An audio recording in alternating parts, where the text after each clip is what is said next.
Yeehaw! Yes, it is Friday. It is 9. So randomly, it's a UK Cowboys time. How are we doing, Scottish 1 and 2? Fantastic. Yeah, doing great. It's Friday. Seems weird being Friday, but yeah, we're here. Hey, that's the off season for you. Well, especially the way the off season's been at the moment. It kind of ties in nicely that we're out of whack with everything. So there we go. Yep. Yeah. Yep. Yeah, but we are officially into the off season program now. That's it. Draft done. So thank God. It gets a bit intense, doesn't it?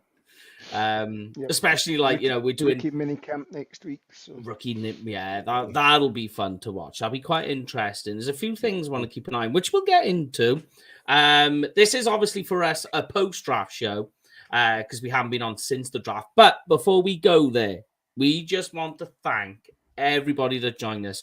We actually smashed audience numbers on the 3 days we did. Each day as well, there was more and more people as he like City's bit reversed. That day 1 was good numbers. Day 2, even better. Day 3, even more. And you're just like, okay, that. Yeah, I mean, it's like even though I was kind of like diving in and out throughout the whole shows and stuff like that, but I could tell like just from like when I was joining, you can see the viewers were coming in and getting the comments coming in, and like Mike just says, like thanks to you guys, you're the MVPs. The MVPs. We say it all the time. I mean, if not, it's just us guys chatting, and we might as well just do it in a closed room. But getting your comments coming in as well, and it gives us something to talk about and gives other people's points of view. So yes, yeah. Mark there, there you go. It has been a while. Yeah, just nearly a week. But yes, took a lot of caffeine, a lot of bottles of Monster, and Sneak and coffee. Yeah, we'll put it this way, Mike. My eye is still twitching from the sleep deprival. It's always fun, isn't it? I mean, but it was interesting because that is as well, because last time we've done draft shows, but we only ever seem to do the first round. Yeah. Last year we went completely all out on day 1, which meant the other days we had to just recover. But this time, covering all the days, I think we are going to try something for next year, but I don't know.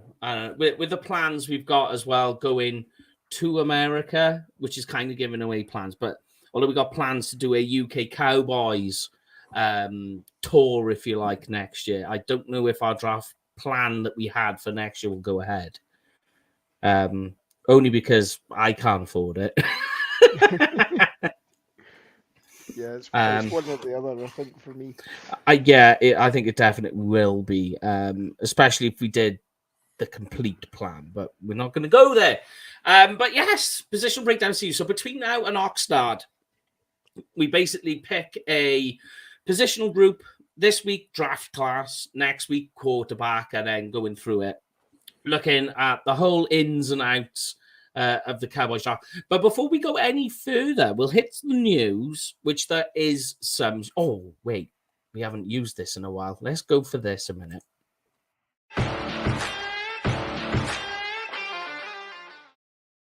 Our old transitional friend there for the news. So first of all, big news, Jerry Jones car accident, went to hospital, he's out, he's okay.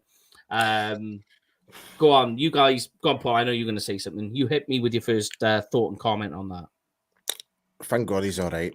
That's all I will say. Thank God he's all right. I mean, regardless what you think of Jerry Jones, what he's actually done for the Dallas Cowboys as an overall collective, and that you just want to make sure he's there, healthy, and that, etc. Mm-hmm. So, mm-hmm. but it's good news. It could have been a hell of a lot worse. Put it that way. So yeah. And no matter, like you say, what your thoughts and feelings are, you never want harm to come to anyone. Exactly. Yeah. Like for example, myself, like, even though, like, so for our viewers in the US that don't know, like, I'm a Glasgow Celtic fan.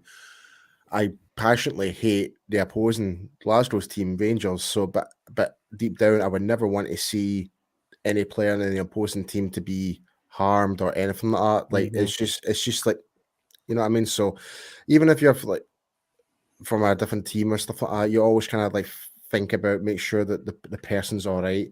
Like the person comes first, organization comes way last, pretty much. So, yeah.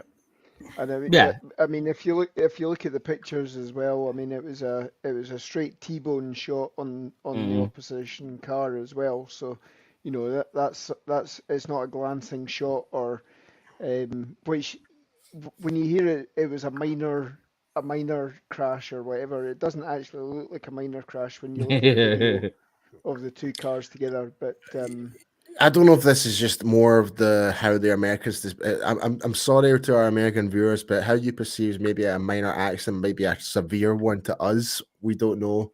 It could be probably that. because a lot less happens in the UK. So whenever there's a crash, it's always like, ooh, we're in America. I don't know. There's more people, more cars. Everyone's just like, great, there's another one. Yeah.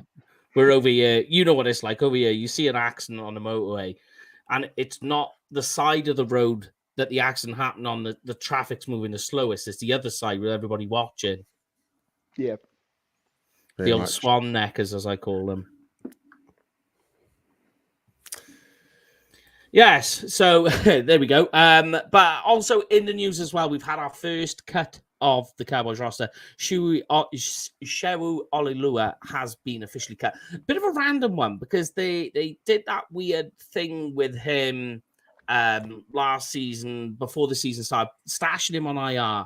So because there was something there. There was something. You've seen it in the off season where you were just like, oh, okay. You know, he made that little run down on the right-hand side, and it looked quite interesting. There was a burst there. There was some power. And then you get to this side of the season, and they go, well, okay, we let him go. Just seems a bit of an odd time to do it. What do you guys think? Not really, especially when you've got like Nick Ralston in the squad who actually looks as though he's going to make some leaps and bounds. I don't. Why have two fullbacks? I understand the move, so I'm not against it. Yeah, I mean we've got 9 with the undrafted free agents that you've picked up as well. We've basically got 92 players on the roster before we'd cut Siwu. We're lucky we're getting another roster exemption this year for Isaac Alarcon. So as long as he either stays on the practice squad or for the off season, he doesn't count as a roster spot. His money doesn't account against the salary cap either, which is great. How he progresses, you know, it certainly gives us an extra body for camp, if nothing else. Absolutely. And then you've got all these guys that have come in. We signed the running back that's basically a fullback anyway, just before the draft. So you know, it kind of made Siwu superfluous, and we don't know. Maybe they had more information on how he's recovered from this neck injury. That is a good point. Never thought of that. Yeah, and we don't know if he's got a career going forward or not. So, but wish him all the best, if nothing else. Absolutely. Yeah. Never Guys, look who's just commented. Oh, wow. Mr. Powers, look at that. He's back. He's back. Yes, he's been in deep freeze for a while. Yes, and I suppose that kind of leads up to the next bit of news, obviously, regards to the NFL International Series. That was going to be the next thing, is that officially the Cowboys are not coming to the UK this year. We had our fingers crossed.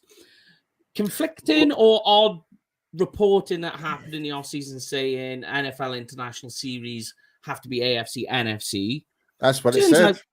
Turns out that that's not the truth. They just threw it out the window. I'm pretty mad about that because it made no sense. It makes no sense at all, especially when. So how it works out is like eight FC teams and 8 AFC teams have that extra game a season, right? So you would think out of those 8 matchups, are going to be, so 5 of those games are going to be the international series. You would think that would be the case. Yep. And that's just what it said in the article, which is on NFL.com by Neil Reynolds, also being supplied by Peter King. Yeah. So it's credible sources, really credible sources. I just want to know if there is a rule where if a team wants to come to London, yeah, there is. Then that overrules that. Yep. There is that they can volunteer, like with Hard Knocks, or like well, Jacksonville's the prime example exemption. But yes, I just don't understand where it's all NFC teams are coming over with the lesser. I don't know. I'm quite confused by it because the way it is odd. The way we kind of had it planned out, we really did like based on our understanding. And the rule structure of the NFL agreement, we looked it up. Yeah. We kind of thought the Green Bay were going to play either Tennessee, New England, or New York Jets out of those 3 teams available. New Orleans was Las Vegas, Cincinnati, and Baltimore. Yeah. And when it comes to us versus Jacksonville, it was only going to be between us and New York Giants, those 2 teams. But there was the exemption of the volunteer, and that's what we were kind of thinking about.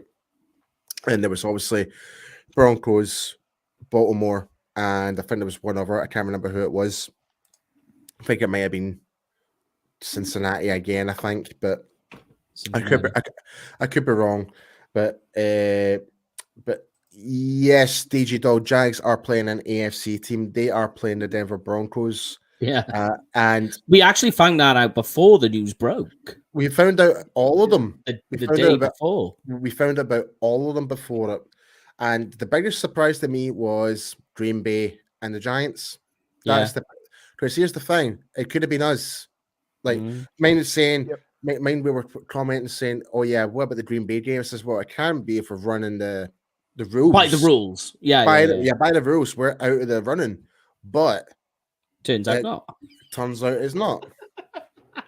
So I'm still. So I've actually been reached out by one of the guys that works by NFL UK. They just want to know what my complaint was about. Well, it's not a complaint. I'm just want to question and how this works, just to get a better understanding when you're kind of trying to report this, etc., etc. And so far, I'm not really getting the response. Like, all I need to know. Surprise. Yeah. All I'm asking is, it's like, okay, are teams that are voluntarily coming over, are they overruling the rule? That's all I want to know. If that's the case, cool. I accept that. That means it's fair game every year, essentially, unless you're the host team. So the mandatory rule is obviously this year all the teams at NFC.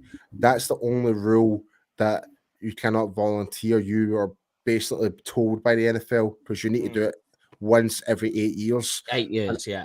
And obviously next year it's all going to be AFC teams hosting. By what it looks like, yeah. So. You know me, mate. I have so many dealings with and throw them out the window again. Yeah. I mean, you're talking to the master. Yes. So I had my picks. I had my chart and nothing I made up. And next thing I know, the internet trolls started coming. I was like, "Oh, you got every single one of them wrong." And I'm like, "Well, so what? Yeah. So what? I got them wrong, but logically, they were correct. Logically, if you're following the rules, it doesn't matter. Don't worry. I know, but I'm just saying. But it's like if you're being a troll, who cares? So what? So what? I got it wrong. Who cares? If you want me to try and get hold of NFL UK as well, people from there, I got email addresses. I can send them to you actually, because you know the dealings I have with them all the time, and when I used to do writing and stuff. What gets me is we've seen the Saints so many times, we've seen the Giants so many times. Yeah. You know, obviously we've seen the Jaguars. Great, the Packers are coming across, and that gives an interest for. Packers are good. Graham can go down and go with his dad and watch that. Mm. Would have been better if it was against the Cowboys, but They would. I don't think the NFL would allow that much game, like that much prime time game to really go over. Like, yeah. But one thing I will say is one of those games going to London, we will host a official UK Cowboys event, so not to worry. We'll get that sorted, mate. It's Austin Powers, NFL UK. But it's like they don't. I think it's me they don't like rather than Cowboys. I should stop bothering them. But anyway, should we get into the positional series and look at the NFL Dallas Cowboys NFL draft class that happened last week? Yep. Yeah. let's do it. So we'll start with obviously the offensive lineman that is definitely going to be pushed to guard. Now he was, which is quite interesting. Because you know me, I'll go through and dig deep on people's history. He was he played defensive line, but he was recruited as an offensive guard for Tulsa. Which is quite interesting. Obviously, we're talking about Tyler Smith, Dallas Cowboys' first pick. He did play guard briefly in high school. Yep. Yes. He did. So, he was recruited as a guard. Yeah. Whether the scouts saw him playing as a guard rather than playing as a tackle, that's probably what they probably see him, whatever. But either way, though, like my thought process, like I get the pick, I totally get it, but if the rumor, the speculation of that Tennessee were looking to trade up and actually take Tyler Smith at our spot, then I understand. I kind of feel like we were kind of panicking a little bit. Like I still feel as though you could have got. Oh, I'm going to say this. You still could have got Cole Strange, but hey, hey, that was a massive overreach. Don't worry about that one. Shut up! No, he's not. For the first round. For the first round, yeah. I mean, 100%. if you watch the Sean The McVay Rams video where have you seen the he's going, Rams "Oh, one? Yeah, we were looking. I know. I've seen it. I've seen it. But you know. I said he was going to raise up to the board. Did I not? You did. Yeah, You no, did, I mean, but, even you, I think you were looking at second round. I don't. Think Yeah, you were looking I at- never. Yeah, to be fair, I would never expect him to go immediately into the first round. yeah. But anyway, back to Tyler Smith. Yeah, like, yeah, I like his. I do like his traits. His nastiness, his tenaciousness. I do like that. I mean, I think we were kind of left in a limbo position where when we saw Kenyon Green go at 15, then Zion went very soon right after that. We were in panic mode. Yep. So I can understand why.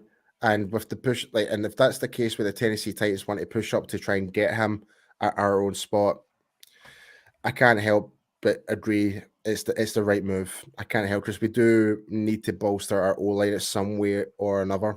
So Yeah. And that really go on. No, go. No, especially when you see what our NFC East cohorts have done. Obviously the Philadelphia Eagles have brought in the mammoth that is Jordan Davis. They've now got and they've now got Nakobe Dean as well. I think that obviously there was the injury question marks about him, but I think that's been a good pickup for them in the third round as well. You've got Washington picked up a defensive tackle as well. You've got the Giants picking up Karlaftis. They're going to be stronger on defense. I think the fact that this guy, obviously, it's been documented about how many holding penalties he's got. But look at the number of snaps that he played last year. He played over 140 snaps more than the likes of Kenyon Green, Zion Johnson. Just purely because that's the sort of pace of offense that they'd run. I will add on top towards the holding penalties. I don't know if you may have noticed this, but after rewatching his game film, the mass majority of all his holding penalties is when he's going upfield. Yeah. Yep. When And a lot of them are when he's discarded somebody, and it's much like some of the holding penalties that you see Tyron Smith get, where the guys ended up on the floor and they're going, well, Christ, how did he end must up on have the been floor? holding. He must have been held. Yeah, exactly. And also have a look at when he's pulling too. Yep. When he, or when a guard is pulling to him. Sorry, mate. Sorry. So bringing him inside into the center of the line will actually make it easier, because again, some of the holding penalties you saw when guys were getting around the edge on him because he wasn't getting out of his set fast enough or whatever. Yeah. That's also when he got the hands up and got the bad placement. When you're playing guard, it's a hell of a lot easier to get your placement because you got a guy on the inside of you and a guy on the outside of you, and it's a lot easier to control. So giving them a couple of years at guard, it works out at guard there, and he becomes the next Zach Martin. Great, keep him at guard. Yeah. If you need him to move out to tackle, fair enough. Try him out there. You never know. It might end up being as good as Lyle Collins. So I'm quite happy with the pick now that I've gone back and actually had a look at him.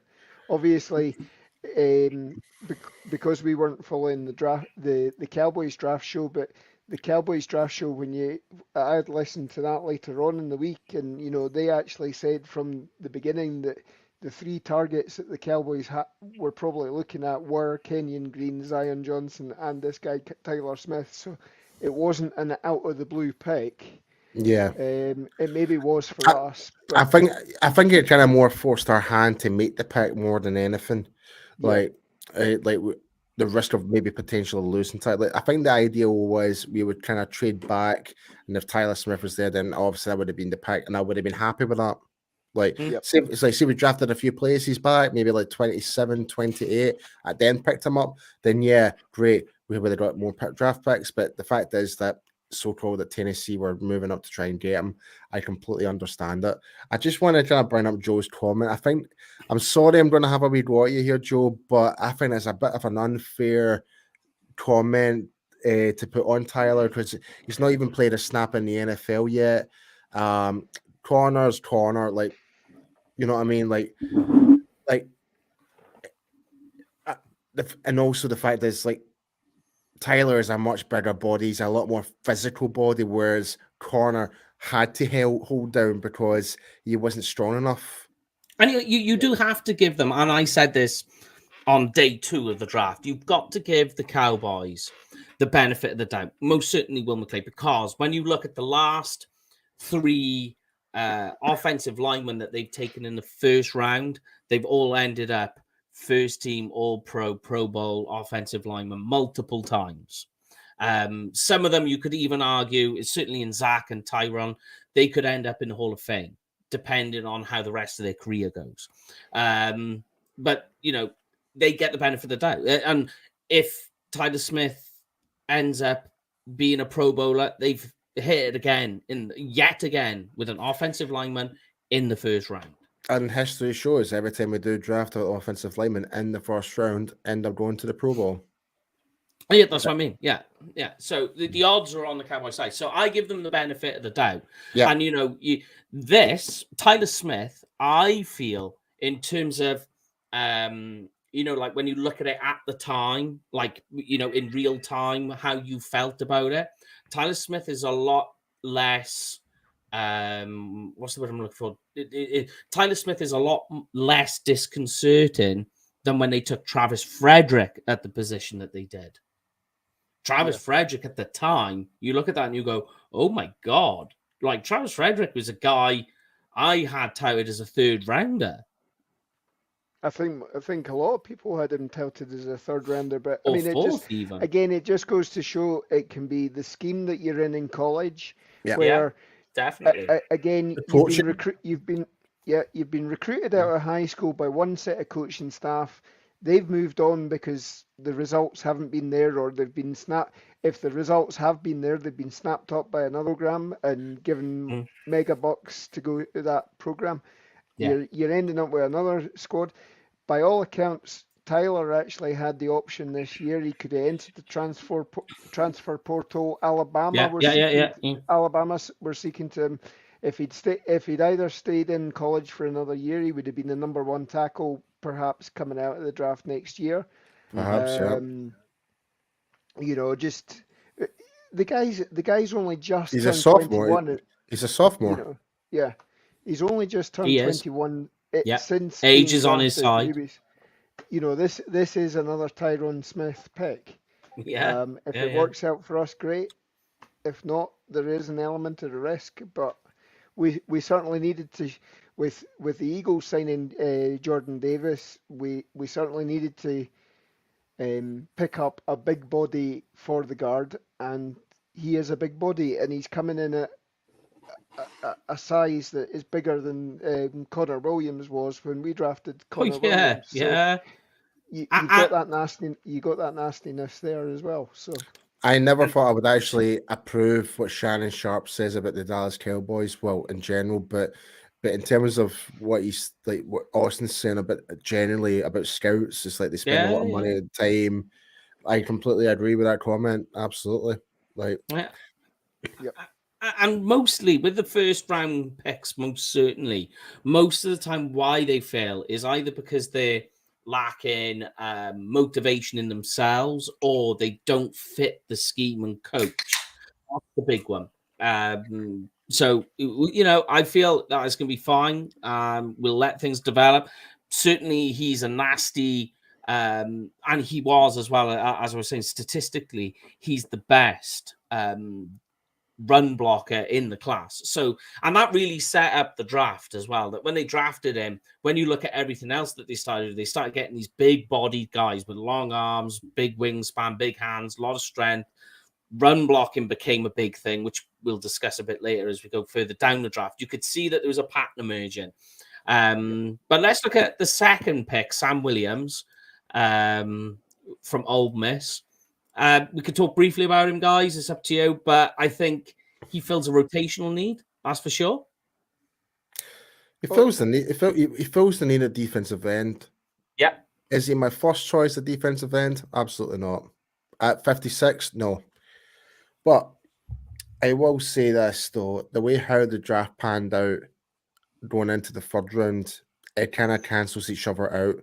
You could actually pretend and say, okay, our third round draft pick is our second rounder, and our second rounder is actually our third rounder.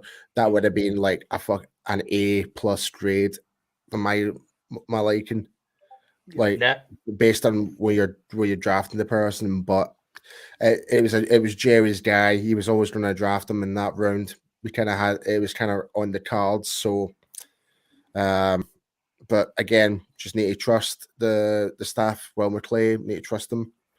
Like I do see some things that what Sam Williams needs to improve on. Needs to lower his height when he's just. People say his turn speed is really good. I don't think it is. His straight line speed's exceptional, but his lateral speed changing in direction, going outside the edge, I do question that sometimes. He's much better if he's moving into the inside, into the C gap. Yeah. Oh, sorry, B gap. Sorry, B gap. Yeah. But what is interesting is we got to find out. Sorry, Lauren, I'll come back to you now. But we did get to find out at the time, because we had Mark's on, if you remember, and he actually gave us an insight into Sam that he's more of a just go and do it, as opposed to using his coached. So he's more instinctual in himself as opposed to doing what's been coached of him, because that's just how he's been brought up to play, because he hasn't played for that long.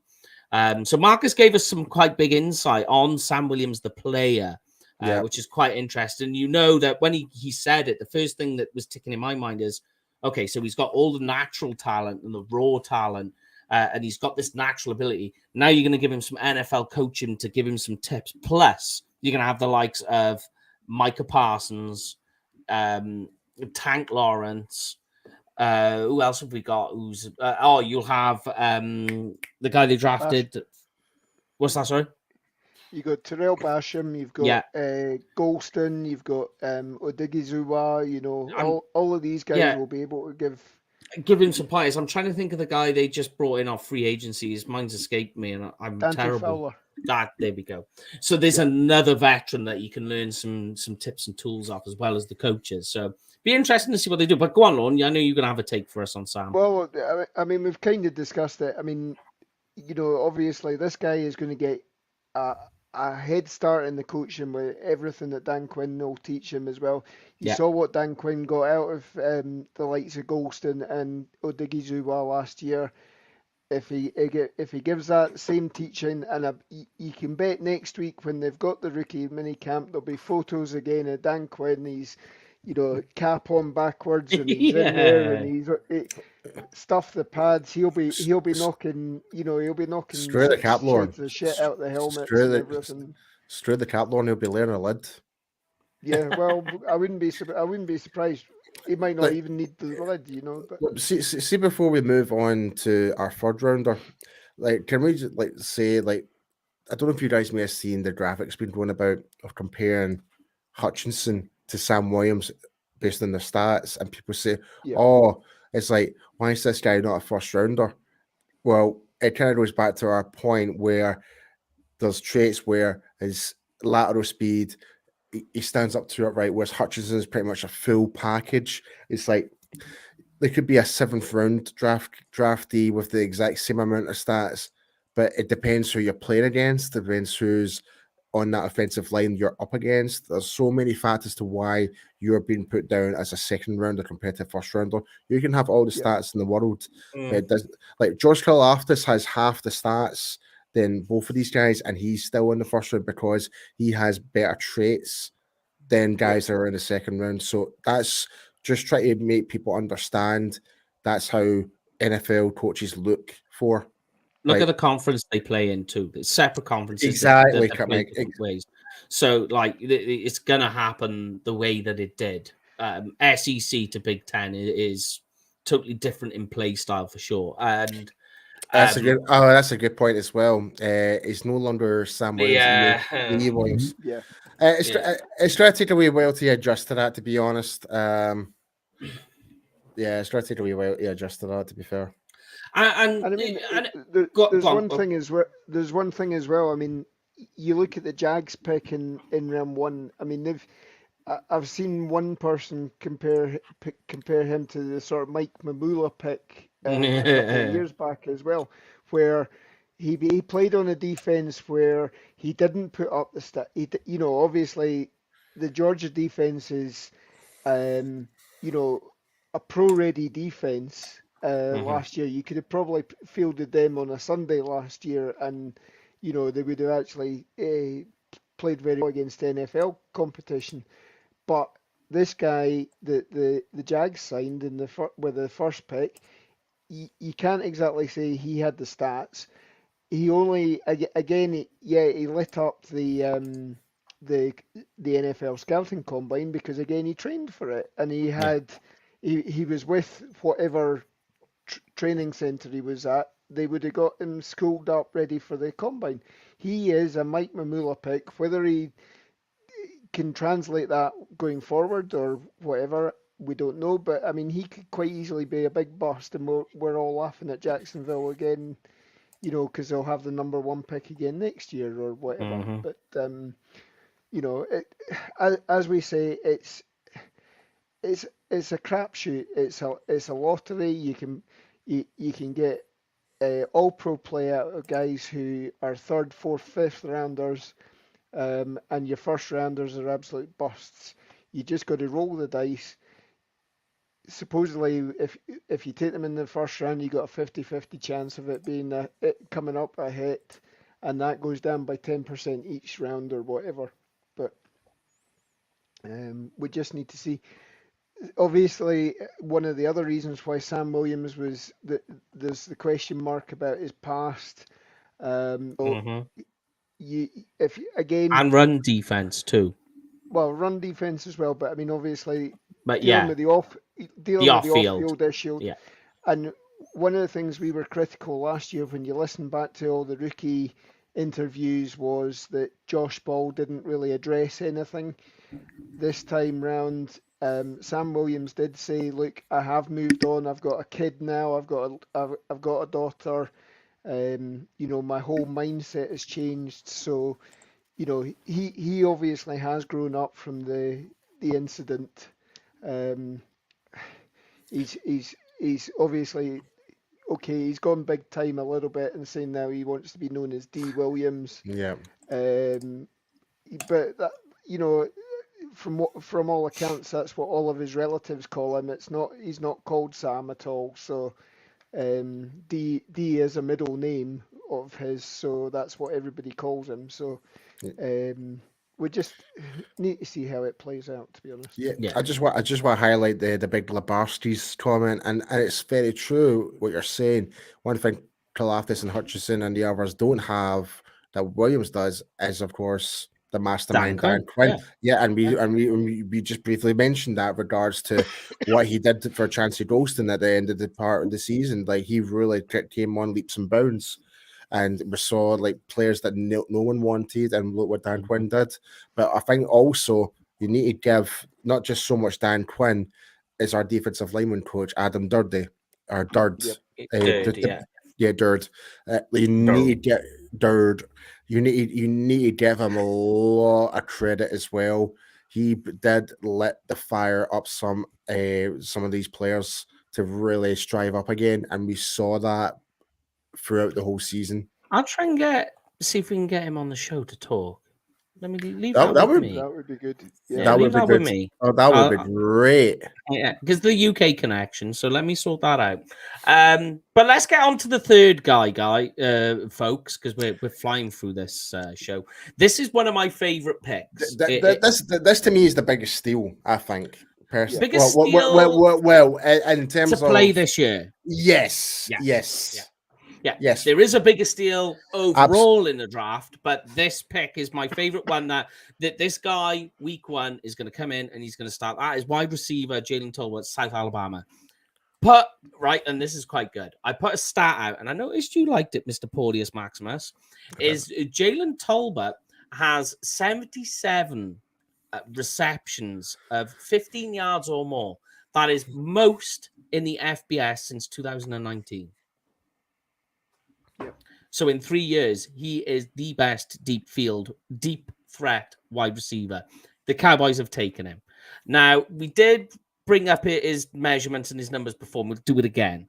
Hand size is quite a big one, right? So he does have massive shovel hands.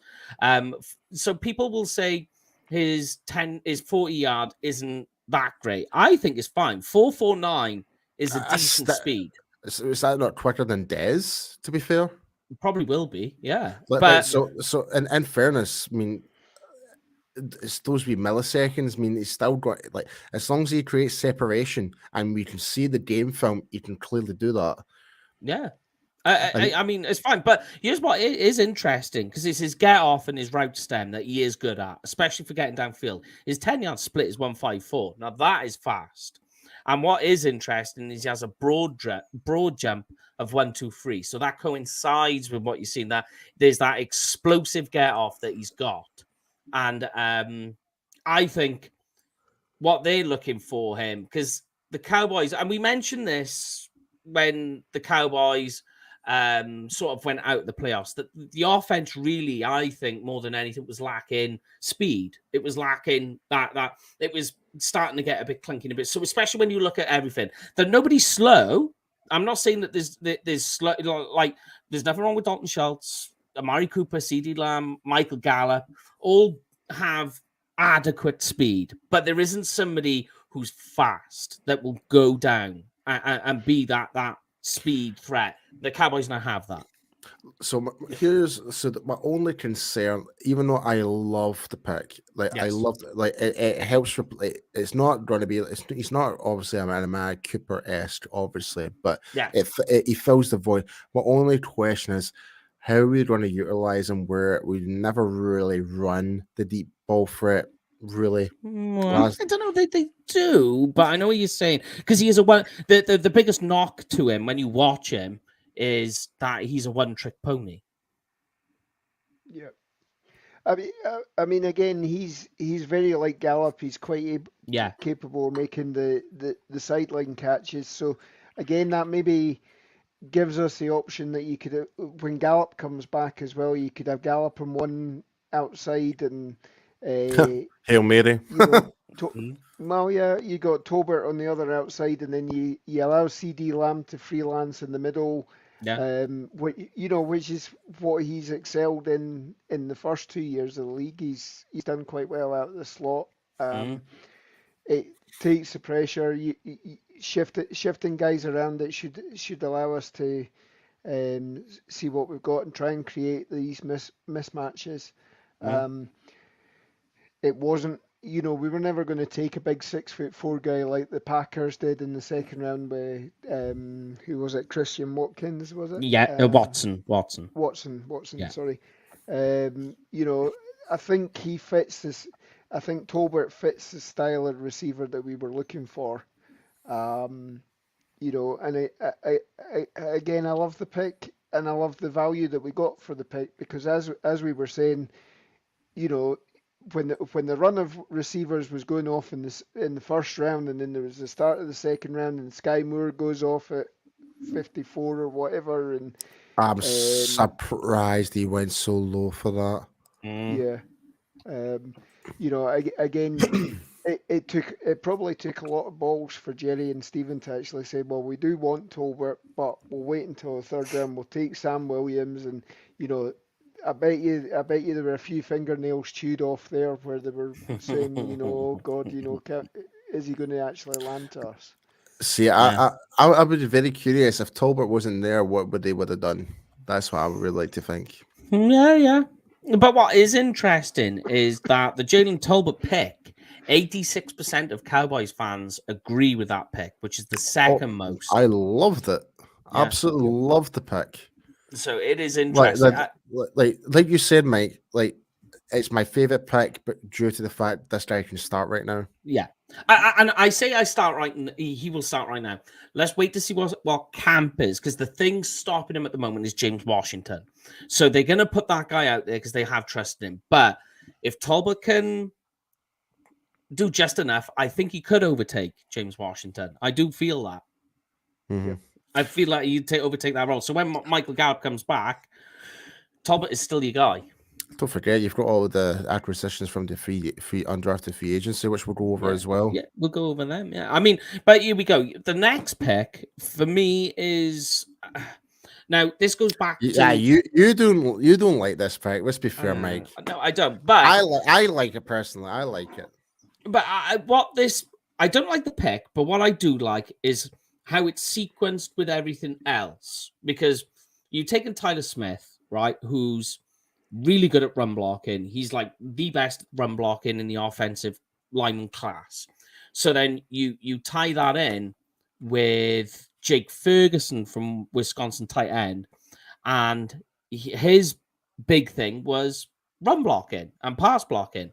So now you get to see this pattern, this sequence that they're trying to put together. And you go, right, okay. And the next guy, obviously, we'll talk about in a minute, ties in with that theory too. So I think he's going to be quite handy as an inline blocker on red zone. That's particularly his forte, like what he's really good at and what is going to be in handy. 6'5", 250-pound guy is going to be handy there. I worry about the frame to play a constant role, but as 12-man formation, this is your guy. Yeah, I will say this though. See, if the Baltimore Ravens didn't go back to back in tight ends, Charlie Collar would have been the pick. Yeah. I still don't get that with the Ravens. I still don't understand. Yeah, that is still a mystery to me. I mean, the Ravens normally draft. Well, they did draft fantastically. I think they got a lot of good. Didn't make much sense taking the second one. Yeah, I think they're anticipating letting Andrews go. Really, I think that's the only reason. Could be costs, cap cash, maybe. Yeah, that's the only thing. I think also with Baltimore, I mean, I think I could quite easily see that they use Likely as a wide receiver more than anything as well. That now that they've got rid of Hollywood Brown, they've got Bateman that they signed in the first round last year, I think. They probably want more so- physical. They probably want more physical bodies to make a block going upfield to protect Lamar especially Jackson. Lamar Jackson in their running game. Yeah, Yeah. But back to Jake Ferguson though. Like, I mean, I'm happy with the pick. Like you said, I think it's one of his main attributes, like you said, is the run blocking. So yeah, and he doesn't have hands of stone. I mean, it's just again he's come from Wisconsin, who aren't unless you're watching Draft Day the movie, Wisconsin aren't a wide receiver or a receiving friendly team. They are a run first, which is why again we picked up Tyler Biadasz because he was the Remington Award winner for center 2 years ago. Travis Frederick as well. I mean, Wisconsin are very good at producing offensive linemen, and that's why we've gone back to back almost for these guys. So again, Jake Ferguson should be, and give him another couple. Obviously, he's not expected to be the main pick this year in terms of you got Dalton Schultz in front of him.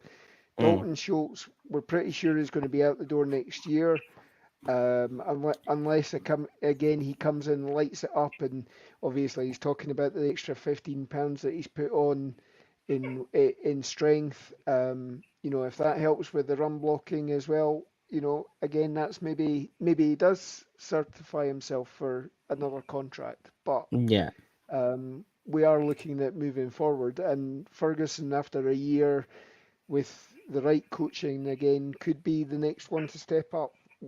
I think they'll get something out of guys like Jeff Sway.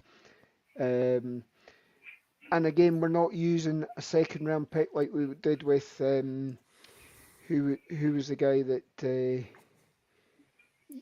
Bennett for one. Who was the one that Marcus Bennett. Martellus who Bennett. was the one who Martellus? Who was the one that followed him as well? That basically and Anthony Fasano. Yeah, and there was somebody else as well. They had Fasano, Bennett. These are all guys that they tried. But I come back to your point while you're trying to think of that. The one thing I was going to say that Jake Ferguson reminds me quite a lot of when you watch it is Jay Sternberger, who's at Green Bay at the moment. Sternberger caught a lot of touchdowns, mind, in comparison to Jake Ferguson, but that play style that they have and that bulky body, I don't think he's going to unseat or even be the tight end one. I think the next year, and I was mentioning this in our chat, the next year the tight end class is juicy. There's those Kyle Pitts. Yeah, there's already talk about it, and our good friend J Tuck is already get the train rolling about it. Oh, is he on it already? Is he? He's on it already. Yep, he sure is. I'm not surprised. And saying that, speaking about J Tuck, I know we're talking about Jake Ferguson, but he did a fantastic piece in Joel and Tolbert during the draft, like during his draft shows. So yeah. He really dissected his game and that, and he called it. He thought Dallas third round. He called it. Yeah. There we go. Gavin Escobar was the one that was. Gavin Escobar. Missed Apologies. it. Yeah. I keep forgetting Escobar. But let's move on to the next guy, guys. It is North Dakota's offensive tackle, and this guy's a beast. Matt Walzeko. I love this pick as well. I love this pick. But the bit that made me laugh, and we was talking at the time while we were on, and I love this. Just to coincide with, as we were saying, is a very tall, lengthy in terms of prospect type, body type, tall, lengthy guys. This is a guy who fits the bill, and I laughed about it at the time that this guy has a 7'1" wingspan. Just let that sink in. Yep. I'm still letting it sink in. His wingspan is bigger than me. One thing I love the most, right, and this is no disrespect to one of your pet cats, which was Bayo Maffey. He absolutely strolled him during the Senior Bowl. No, he did. He did. Strolled him. And one thing I do love about Matt as well is has anyone seen his RAC score? I posted that. 9.96 out of 10. It is ridiculous. He's pretty much top of of offensive linemen. Yeah, I mean, 8th out of offensive linemen from 2000 onwards, or what? I put the stat out on our social media that his RAS score. So his relative athletic score is so in terms of offensive lineman since 19. I'll check it now. Like 1987 or something, he ranks 4th. It's ridiculous. That is crazy. When you look at it, it is. He is a monster mind. So you go through it. 10-yard split of 173, and then a 40-yard dash of 503. And that kind of goes back to the question. I think it was Austin that asked me this. Actually, I'm just trying to find. Yeah, what did we do with the trooper pick? This was the guy. This was that pick. This was him. And I truly believe that they took this pick, and because a lot of people are going, we haven't got a swing tackle. This this is your swing tackle. And yeah, he's quite right, DJ Dog. When you look at his spider, like everything is right out to the edge, like everything. Weight is down a little bit, but I mean, at the end of the day, when you're nearly 6'8", you know, as long as you carry more than 300 pounds, you're going to do the job. His broad jump is massive. You know, everything. The wingspan and the arm length are the biggest things that stand out to you straight away. And he's just going to chew up space. And his kick slide is fine. Like a lot of people are like, for his size, what's his kick? It's fine. It'll do its job. But when you got over a 7-foot wingspan, what you can lack in terms of your kick slide, you make back up for in just engulfing people. You know, you have that area of error that you can correct with just having a huge space. Like say kick stop, like you can be as awkward or doesn't look right. It doesn't have to look right. It doesn't have to look right. It doesn't have to look pure like Brandon Sheriff, Brandon Sheriff looks pure picturesque with kick stepping. But what Tyron Smith. No, I was going to say was as long as the hips are low, as long as he's as long as his core is completely like tight as anything and square, and square, he would have no problem to do what he can do. That's it. Yeah. And I've heard stuff before with like in terms of blocking that you can make it look awkward, right? It doesn't matter if it looks awkward or it looks a little out of sync. Your job is to stop that guy getting to your quarterback. If, like I've said before with Zach Ertz, a comment I made that made Lorne laugh, that the best way to describe his blocking is falling over slowly, because that is literally what he does. But it doesn't matter if that's the case. If at the end of the day, when that whistle is blown, your quarterback's still standing up, you've done your job. That's it. It doesn't matter how it looked. It kind of goes back to what I think it was Labarski. I don't know, was it Labarski made the comment actually? Basically, someone in the comments mentioned that about Tyler Smith. It's like, I'd rather have a holding call rather than see my quarterback get hit. Oh, hell yeah. Yeah, 100%, yeah. Especially if he's playing on the left and that's on his blind side. Absolutely. You can come back from an extra 10 yards back. You can't come back from your quarterback lying on the operating theatre table. From a spinal injury, Yeah. All right, let's move on then let's get to the next guy. We're flying through it. Now, this guy, I'm only going to glance on because we're going to dig deeper into him because he wasn't a guy on my draft board. I'm only going off comments that were made about him. And Deron Bland from Fresno State, cornerback. Obviously, they had to take a defensive back to cover themselves. For me, I'll have more information on him when we get to the positional breakdown series on cornerbacks. I don't know what you guys think. I mean, 6'2", 200 pound.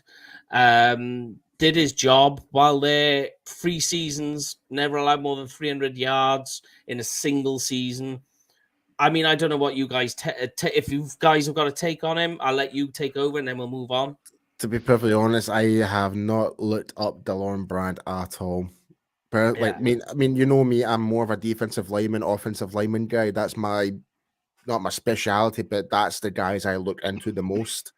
Yeah. So I don't really have anything really much to say about Duran, but from what you're saying there, if he's only given up like 300 yards, is it a season you said? Yeah, only 300 yards in a season. That's quite remarkable when you really put that in perspective. So if you can do that same, if you can do that, then great.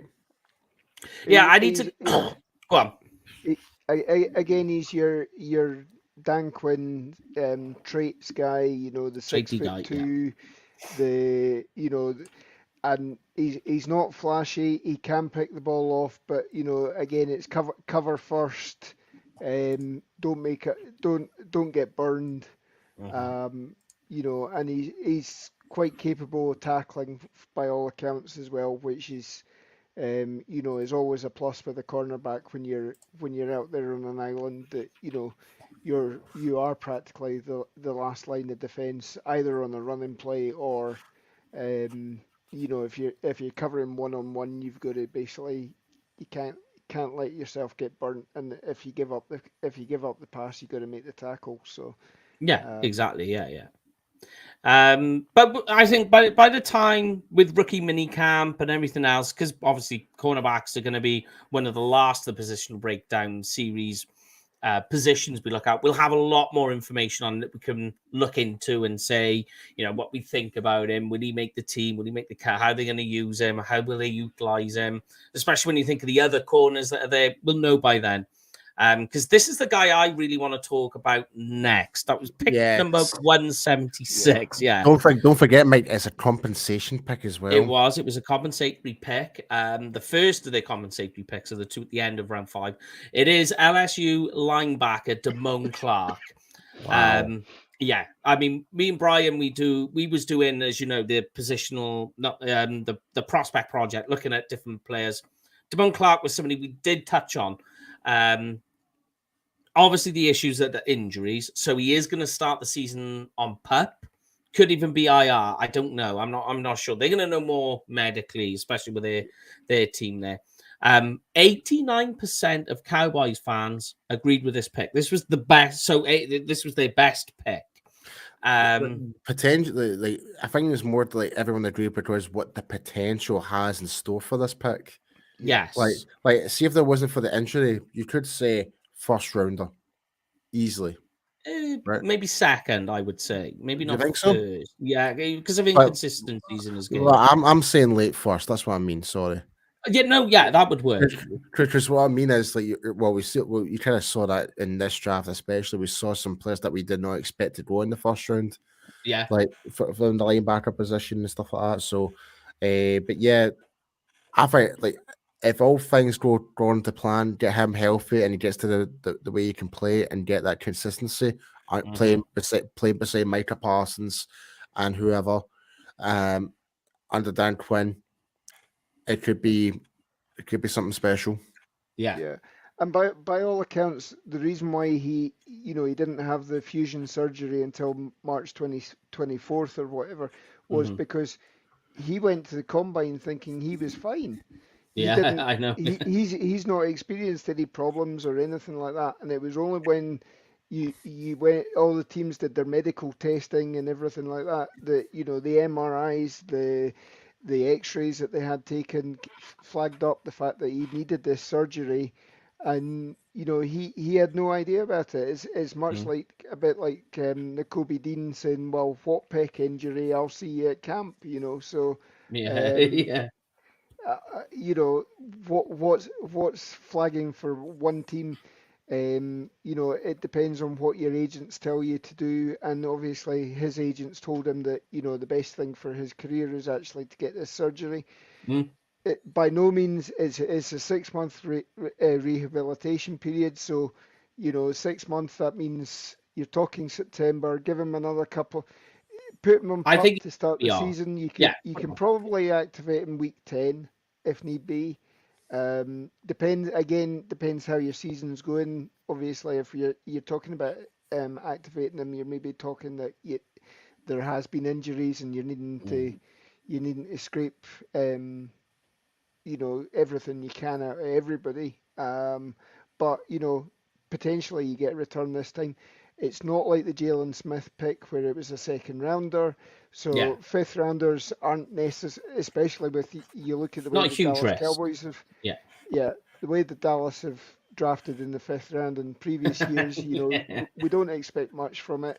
If you get this guy on the field playing alongside Gabriel Cox, Micah Parsons, what have you, we could be talking that this could be a dangerous linebacking core in the next couple of years. Yeah, absolutely. Yeah. When you think as well, like LVE's on a 1-year deal, so you get that pass on him this year where you get to see what you've got. Because I truly believe, like you say, start him on PUP. That gives you an option to decide what to do once you get into the business end of the season come winter time.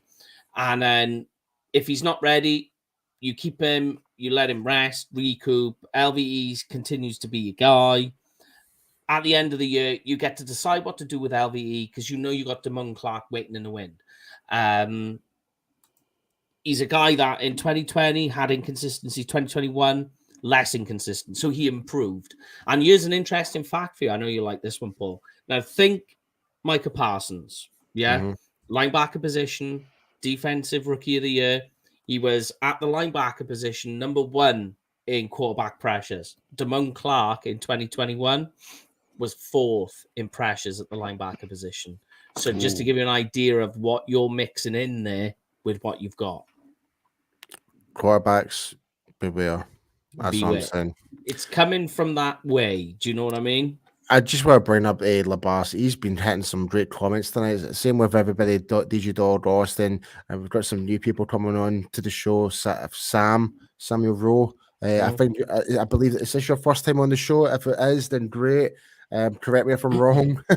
But yeah, so Labas is saying don't discount the chemistry with Gabriel Cox. Of course. We cannot forget that. And that is a great point he's made. And here again, right? Once I give you the measurables with him, you see again that there's the same. Cause we already know what their type is because we talk about it all the time. But he's 6'2", 240 pound, 78.5-inch wingspan. Paul, that's 90th percentile. That's crazy. And also, Sam, welcome to the UK Dallas Cowboys. Yeah. And you just look at the other stuff. 4.57 40-yard dash, 86 percentile. Vert, 37, 81 percentile. Broad jump, 92nd percentile. 10-yard split, 79th percentile. And he was doing this with a bad back. Yep. Crazy. That's nuts. That's nuts. Yeah. So, I mean, like we say, there are the issues with the injuries, and there are other injuries as well beyond the back, which they need to address and decide what they're doing. I have faith in the Cowboys doctors because we've seen them doing it time and time again. They do miracles, mate. They do miracles. Yeah. If they're unsung heroes with it all, really. Well, yeah, I mean, if there's one thing, you could probably say they're better than most actual hospitals out there in the world. Because how they can make turnaround players with ACL injuries or torn Achilles, all that type of stuff, and make them come back like 6 months ahead of schedule. Yeah. Well, look at Gabriel Cox. He's ahead. Hey, look at Dak Prescott. Dak Prescott, another example. Yeah. Well, the other thing as well to look at is that, if you pick somebody who's got a clean injury history coming out, that just means he's one more play closer to, everybody gets injured at some point in time. Yeah, it means he's one play away from getting another, getting an injury, and it could be career ending. You could play two snaps in the NFL, and that's it, your career shot.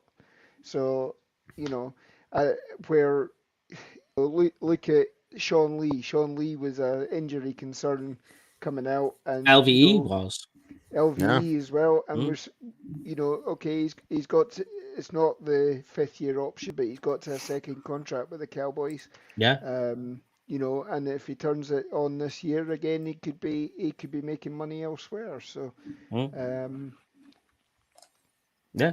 And we're looking at new compensatory picks in a couple of years' time. Next year, yeah, exactly. Because a lot of people are saying, they're arguing about the point, and it's a good point you make there, Lorne. And they keep going, they're not doing anything in free agency, and it's like, yeah, they don't really make those moves, and then they end up with all these compensatory picks. So then when we're all looking at it, we're going, wow, the Cowboys have got 9 draft picks. It's because they haven't done anything in free agency, so they get these draft picks. So then guys like Damon Clark, there's a good example. We were talking about Matt Walzecco. These are the guys they can end up getting because they don't make those moves.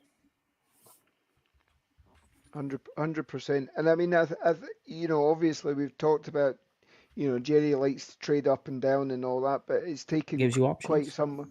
It's obviously taking a bit of balls of steel for him not to trade around it, and especially with some of the crazy trades that were going on this year. I mean, I'm sure Jerry was, itching to pull the trigger on some of these deals, and, just standing there and standing back, and we've got a serviceable class this year.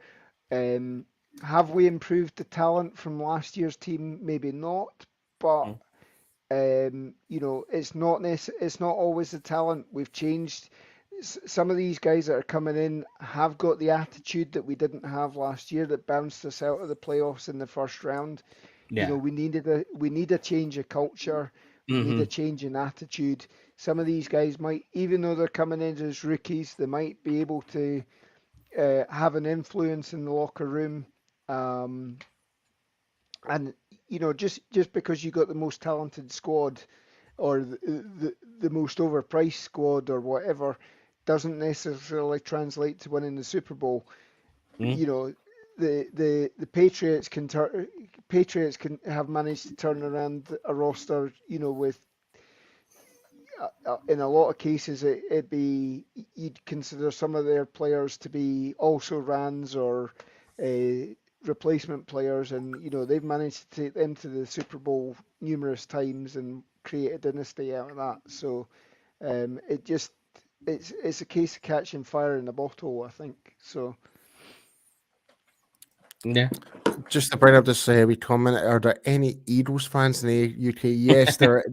Yes, there is actually a UK Eagles fan group as well, which ironically talk to us a lot. Yeah, we talk to them on I wouldn't say on a day-to-day basis, but just kind of throwing conversations back to each other. Like, all right, nice, a bunch of guys, but I hear what you're saying. Like, but yeah, I've been to an Eagles game personally, and yes, they are loudmouths. The UK Eagles, they're not too bad. I think they're trying to distance themselves from that narrative, if you like. You get that feel from them. Absolutely. But and ironically, if you're talking about being close with them, a lot of people find this weird that the group in the NFL UK community we're closest with is the UK Giants. Now we do talk with them a lot. We're in a fantasy football group with them, so there we go. Next pick, yeah. Throw that one. Yeah, let's go to the next pick before we ramble on too much. Wait. Can we just say this? Can we start calling him Big JR? Big Reg. Aye, Big Reg, Big JR. Yeah. I got a mate called JR, but I'll tell you about it off air. But our next compensatory pick, Big John Ridgeway. I mean, JR. Big JR. He's not. When you watch this guy's tape, he's again a bit of a one-trick pony because he's a huge guy. He is massive, but he's bigger than. Is he not actually bigger than what's his face, Jordan Davis? Like size-wise. Yeah, size-wise, yeah, definitely. Because I mean, the guy is 6'5", 93rd percentile, 321 pounds. That's 85th. But again, once you go through it, wingspan nearly 82 inches, which is 78th percentile. In terms of in terms of everything else, when you watch it, he's not much of a mover. But what this guy is, it goes back to. Remember, we were saying about the offensive line, about trying to establish the run. This is the opposite of that. This is John Ridgeway trying to. He's a run stuffer. He's a run stuffer. And we were talking all throughout the draft shows. Me and you certainly did a lot, Paul. Is saying that the Cowboys really, really do need to help take the weight. A proper one tech, yeah. Yeah, a proper 0/1 tech in the middle to help anchor it down and take the pressure off the 3 techs that are playing out of position in that role. And what's good is obviously he'll be in rotation with Bahana as well, so you won't be relying. Yeah, you maybe get 2 snaps out. You get first and second down out of Ridgeway. You'll get the next first and second down. You can bring in Bahana, so you're not tiring out either of them out. Yeah, You've got them relatively fresh in the fourth quarter. See, that's another good point you just made there, Lauren. It's the rotation side of things, and that's one thing that Dan Quinn has done quite well is rotating players in and out. I feel, well, especially within the defensive line. I think obviously with numbers, we've put players not in there, like putting Gallimore as a 1 tech. No, Gallimore is a proper 3 tech defensive tackle. There's no debating that. So with now you've got Boana and you've got Ridgeway as those guys that can be the 1 tech anchors, zeros, whatever how you've got them lined up. It will certainly help the rest of the defensive line and like Parsons and LVE, Gabriel Cox. It can certainly help them up when it comes to actually stopping the run for sure. It just closes all the gaps up. Yeah, and it was something that was missing on that defense, and I think this, and we're being later drafting, you're able to react to what the rest of the NFC East is doing. So this is more like them trying to, when you think about it, depending what the Giants do with their running back, the Eagles, which were the number 1 rushing team in the NFL last year. This is just trying to help slow things down and reacting to what they are doing. I really like the pick, me personally. I think in terms of the Ridgeway pick. Yeah. I love it. I love it. Positional need. I'll tell you now, I think a lot of people liked it. That 53% of Cowboys fans liked the pick. I understand that, one trick pony, athletic scores. Somebody made a comment about him being ill at the combine. Fair enough. I mean, we'll see where this goes. Like you were saying, Lorne, the Quentin Bahana, you in a 4-3 as well, which is what they play. You're trying to rotate those pieces around quite a lot. So he fits the bill. It fits what we needed. And then you take the last pick that we had, which is Oklahoma State linebacker Devin Harper. Now, some people didn't have this guy on anyone's board. I had him, but he's right at the very bottom. Did quite well in his pro day, but this is an FBI type linebacker for definite. Diagnoses defenses. FBI type linebacker. Please tell me the definition for that. Football intelligent. Ah, okay. Yeah. See, like that, do you? It's not what I was expecting. it came about a couple of years, and they just use it for guys who linebackers that are the quarterback spy, like the quarterback of the defense type. So I think this is a guy, though, more than anything, with his athletic traits, is going to find a role on special teams. That's why I like this particular pick. Yeah. Sub packages, coverage package, special teams. Go on, Lon. He's going to be, he's probably, you're probably looking at him being somebody like Francis Bernard as well, that was at the tail end of the linebacker core. Serviceable as a special teams, and if pressed into it, will make 1 or 2 plays, but won't do anything flashy as a linebacker. So. Has potential to grow, and again, we talk all of these players, as long as they continue to progress and they get the coaching that they need. I mean, this is everything now is into the coaches' hands, and they need to coach these guys up. So can this guy progress? And again, as I've said all along, I mean, it can just be the scheme that you're in. you've been recruited out of high school. You've gone in with one set of coaching staff. You end up with another set of coaching staff, and you're looking on the outside. You're looking on the outside in because you're not the fit that they're looking for.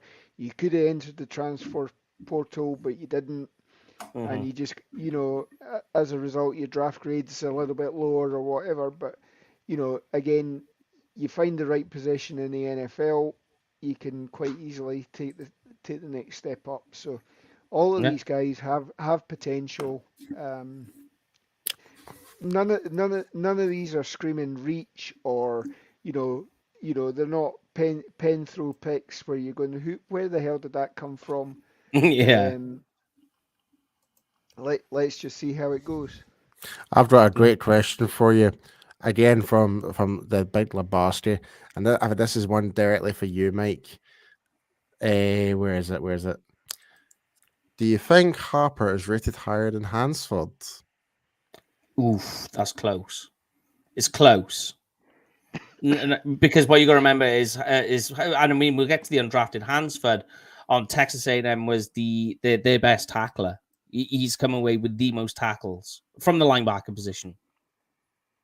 So it's close. They play different roles, most certainly. But I think, if anything, Harper probably has the better chance because Hansford took a bit of a step back last year, where Harper is just kind of, because of his athletic traits, has a role that he can have on special teams, like Lorne was saying as well, with a Francis Bernard sort of position that he can play to get, because his pro day was really good. I think he ran like a 4.40 at his pro day, if I'm right. So that's quick for a linebacker. So he can get downfield on special teams. So that's why I think between him and Hansford, I would probably say Harper will take the edge because of the role he can play on special teams. And he's got the smarts too. That would be my take on that one. Do you want to get to the undrafted free agents, guys? Yeah, let's go. Yeah, let's do it. Yeah. All right. So rather than just go through everyone, because the list is long, give me, and I'll start with you, Lorne. Give me, what were your who are your 3 favorite undrafted guys that they've got at the moment for you, and also the ones you think were going to likely to make it the squad or at least get onto the practice squad? Well, the one that screams to me is who is it? It's Lindstrom, the centre. Alec Lindstrom. Yeah. I mean, he's actually graded by PFF. He had a better score than Tyler Linderbaum as a Power 5 centre for pass blocking. He had a grade of 87.8.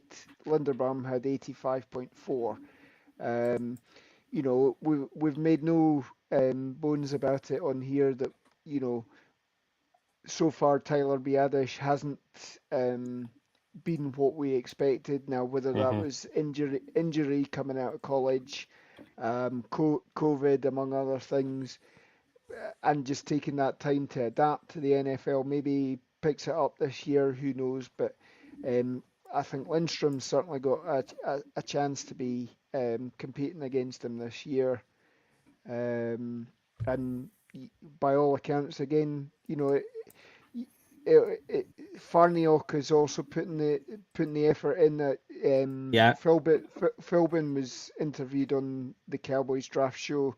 I would love to have been a fly on the wall there, because obviously Brian's made no bones about how he feels about Philbin. So having them across one another during that interview would have been interesting. But seemingly Farniok's hardly ever out of the building as well, so he's putting the work in. So this offensive line is going to be a real competition, I think, going into camp this year.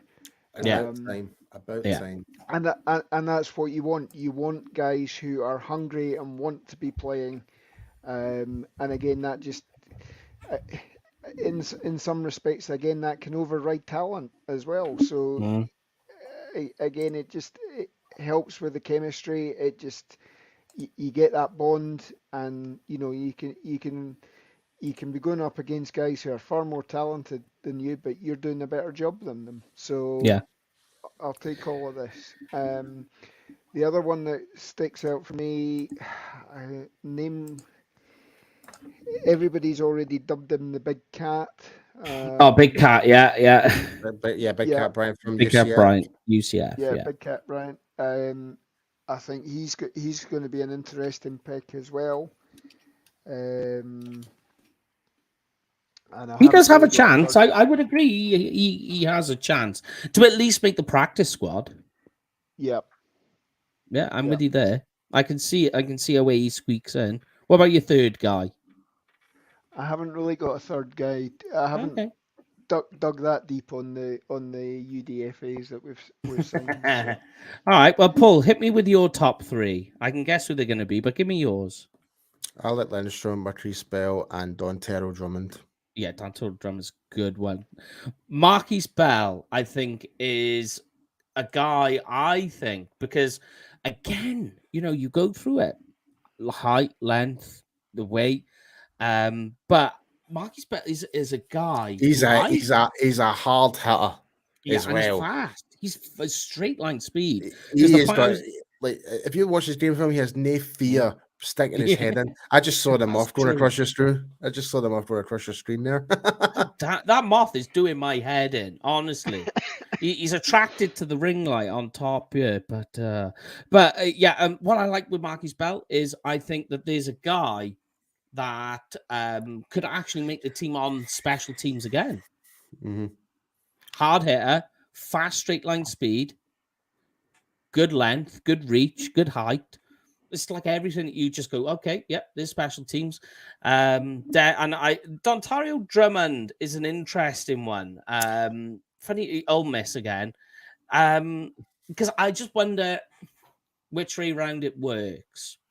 Drummond was fine in Ole Miss, but was he benefiting from the rest of the moving parts? Well, that's one way to find out, but this is true. But I'll be very interested to see if he would be more or less the guy that's going to be utilized under special teams. Same with Ty Fry. How do you pronounce it? Ty Freifogel? Yeah, go with that. Try Freifogel. Yeah, you're about Indiana guy. Yeah. See, now I prefer Ty to Drummond. I just think athletically he can provide you with more, and go watch tape on him high pointing the ball. That's an interesting one. He's very good at winning those high pointing on those 50-50 balls. That is a good one. I tell you what, though, I got a couple of others that they throw in, and one that people forget about, right? So you got tight end from Indiana as well, Peyton Hendershot. Just wonder what he can provide with something slightly different than what you got. A sneaky one, though, is Isaac Taylor-Stewart from USC. That guy, rapid. I mean, he's moving. Especially for a guy at nearly 6'2", over 200 pounds. He can move, especially his splits. Could be a guy that they push to safety if they really wanted to. But for me, and I think this guy has the best chance of all of them, including Alec Lindstrom, because Alec Lindstrom has issues, and we were talking about this before the show, with his frame. That you look at his frame, his body, and you look at it and you go, there's not really much more meat you can stick on that frame. Do you know what I mean? He's about as big as he's going to get, and he's still undersized. But the guy for me, and it's ironic that this guy got picked, is kicker from Texas Tech, Jonathan Garabray. And funnily enough, we had a guy. He's clutch. Yeah. And we had KT Kevin Turner come on and talk with us on. Was it on day 3 he came on? Day 3. Pretty certain it was day 3. Yeah. Yep. So he came on and he said, I tell you, a kicker I really like is Texas Tech kicker. And lo and behold, we go and get him. And we're tagging him on Twitter. Look! I think that's going to be the guy. What do you reckon? Oh, I certainly do. as soon as I said I hadn't looked into the UDFAs, that was the guy that came to mind as well. That would have been my third pick. You know, kicking a 62-yarder, he's equally at home. He's equally at home kicking into the wind as well. He's quite calm and assured. Yeah. He's only missed in the 2 years. I think he's only missed something like 2 extra points, and he's only missed 3 or 4 field goals. And I haven't gone back and had a look at why those field goals were missed, but I mean, it can again. You know, I'll take missing 3 or 4 field goals any day where it's, you know, it's something that the wind catches it wrong or something like that. But and I mean, especially in the college game, the kick from wider than you expect, or wider. They do, yeah, because the hashes are further out. Yeah. So I mean, you're asking them to kick funnier or stranger goals than you are in the NFL. It's a lot more straightforward. So that's it. If he keeps his head, and I mean, especially Nagar that we've got on the roster as well, he's only kicked once for the Jets. So it's an open competition. Obviously, there's a few kickers hitting the market just now. You know, maybe we pick up somebody else coming into camp, and you know, you make it a 3-way kicking game during training camp.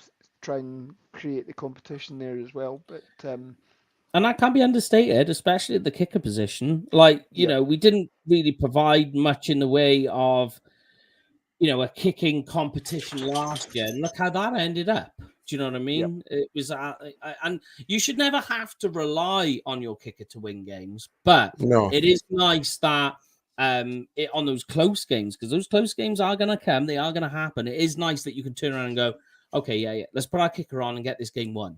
You know, there is that nice feel to it. We haven't had that since Dan Bailey. Yep. So that would be nice to get back if we can. But we will get into special teams in the breakdown series. It will be the last one. And then, as I say, once we finish the positional breakdown series, which will be in July, that's when we hit Oxnard. That'd be nice. It's always a good time. But there we go. But that is the first looking at the draft prospects. Thank you to everyone that kicked in with us. A lot of good comments and questions. We love it. Yeah, like lots of new people coming onto the show for the very first time. So, guys, thank you so much for the comments. So, yeah, it's but yeah, bring on the off season. That's it. Yeah. So we will be back next week for the quarterback position, looking at all the quarterbacks, all, like there's loads, where we'll look at all the quarterbacks and run through it, stats, facts, figures, scouting reports, all the rest of it, depth chart. So go with it, Paul. It's your turn. Oh, yeah. So, guys, if you're planning on going to a Dallas Cowboys game this year, be sure to go with cowboysexperience.com for the ultimate meet and greet game day experience, where you get to meet players like Travis Frederick, Zach Martin, Drew Pearson, and many, many more. Guys, I don't know how to really say much more, but the guys at Cowboys Experience do treat you like absolute royalty when you're over there. But when you do go book with Cowboys Experience, be sure to use the code UK Cowboys, because, guys, what do you get? Free stuff. And I just want to add as well, we had Barry from Cowboys Experience on the show for 2 of the days. Did he come on the third day as well? He came on the third day. He was on day 3, certainly. I think he was on day 2 as well. He was on day 2 for the Sam Williams. Day 1 there was the Texas Live thing. Yeah, so I forget. So, guys, go and follow all these other guys. They're all our friends. They've been on our show. They come and talk to us and been with us and all the rest of it. Make sure you can follow them, because they are our friends and they provide good Cowboys content. There was that moth again. Yep. I am gonna catch him now. But that is it for this week, guys. So we will be back next Thursday, not Friday. So we'll get back to normal programming. Just a bit of a hectic week for everybody. Sometimes that happens. But I got to be honest with you. Everybody was busy apart from Paul He just said I can't be bothered. Throw him under the bus, why don't you? I'm only winding you up. Hey, have you found that cigar yet? Nope, still not found it yet. For God's sakes. That ruined my weekend, that. Right. Anyway, I'm going to let these guys finish and sign off. Thank you very much, everybody. You're our MVPs. We'll see you next Thursday. Finish it off, guys. See you next Thursday. Yeah, thanks for tuning in tonight, making the comments, and we'll catch you next week, guys. Later.